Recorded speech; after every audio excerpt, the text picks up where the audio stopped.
السلام علیکم ورحمۃ اللہ وبرکاتہ۔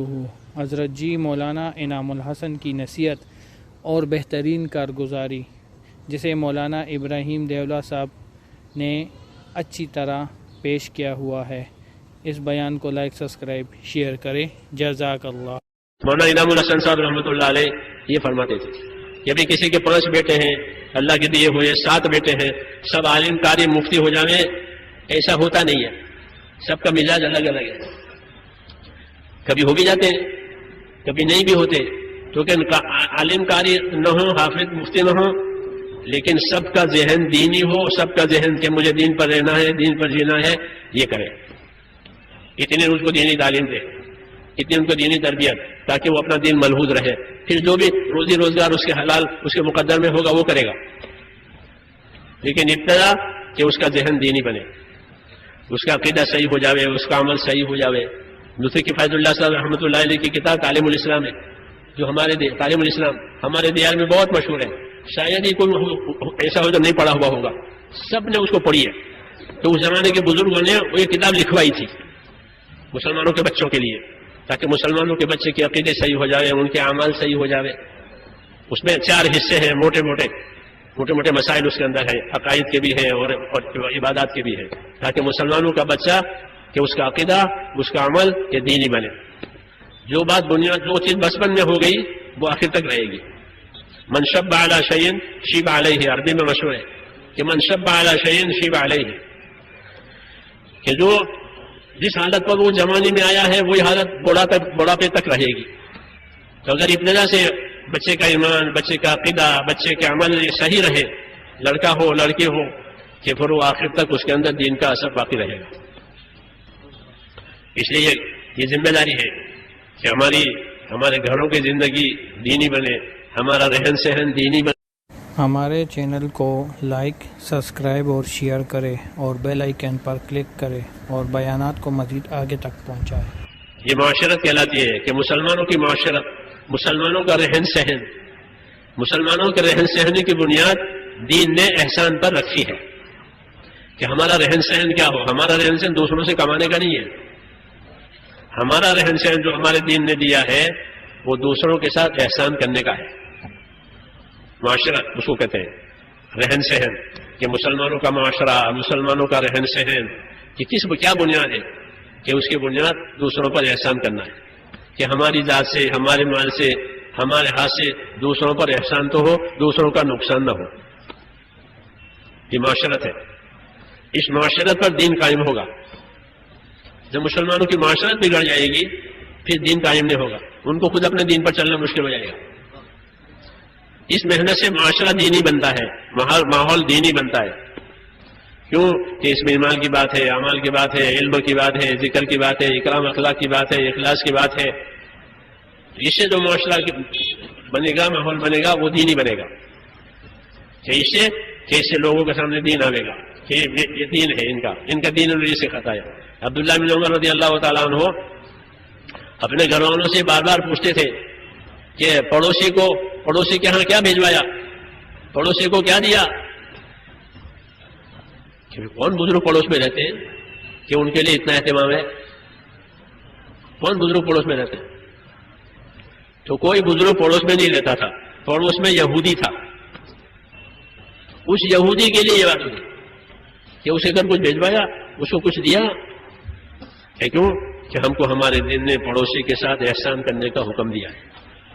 جیسے عبادت کے حکم دیے ہیں، معاشرت کے اور رہن سہن کے حکم دیے کہ رہن سہن میں ایسے رہو، تاکہ دوسروں کے حقوق پامال نہ ہو اور اپنی طرف سے احسان ہو، تو پھر احسان پھیلے گا، بھائی چارہ بنے گا، اور بھائی چارے میں دین کا پہنچانا، دین کا لینا دینا آسان ہو جائے گا۔ اور جب بھائی چارہ ختم ہو جائے گا، نفرتیں ہوگی، پھر دین دینا لینا مشکل۔ تو ہمارا ماحول یہ دینی بنے، ہمارے معاملات، معاشرت کے بعد معاملات ہوتے ہیں، لین دین اس کو کہتے ہیں، کہ لین دین کی کیا بنیاد ہے، کہ لین دین کی بنیاد سچائی اور امانت داری پر ہے، کہ ہمارا لین دین سچائی پر ہوگا، امانت داری پر ہوگا۔ کسی کا لیا، اس کا دیا، تجارت کی کہ ہاں ضرور کرو، حلال روزی کمانے کا بہترین ذریعہ ہے، مگر امانت داری کے ساتھ۔ کہ تجارت امانت داری کے ساتھ، کہ تجارت سچائی کے ساتھ، لین دین سچائی کے ساتھ، کہ بس کہ سچا اور ایماندار تاجر کل قیامت میں نبیوں کے ساتھ ہوگا۔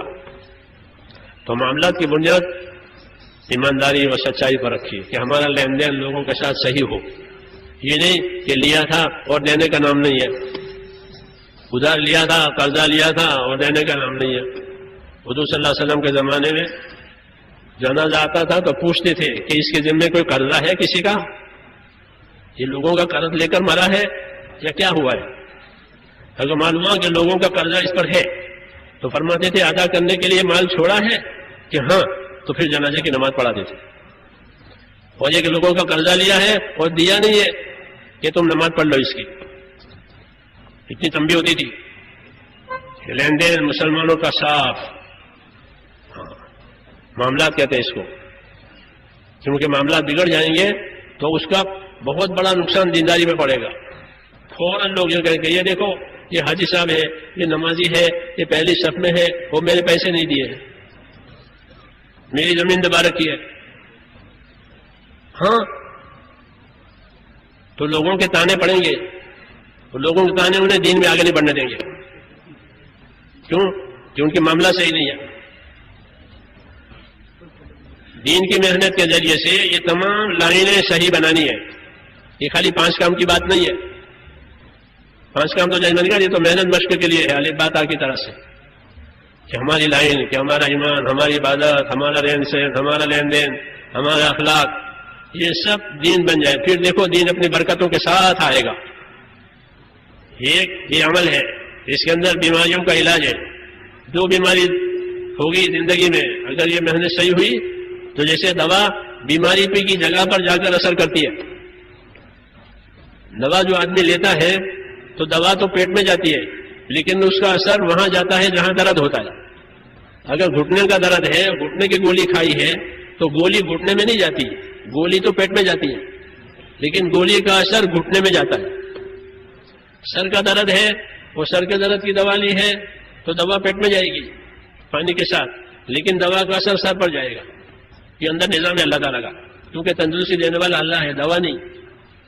تو دوا کے لیے ایسی لائنیں بنی اندر، جہاں درد ہوگا دوا کا اثر وہاں جائے گا، جہاں بیماری ہوگی شفا کا اثر۔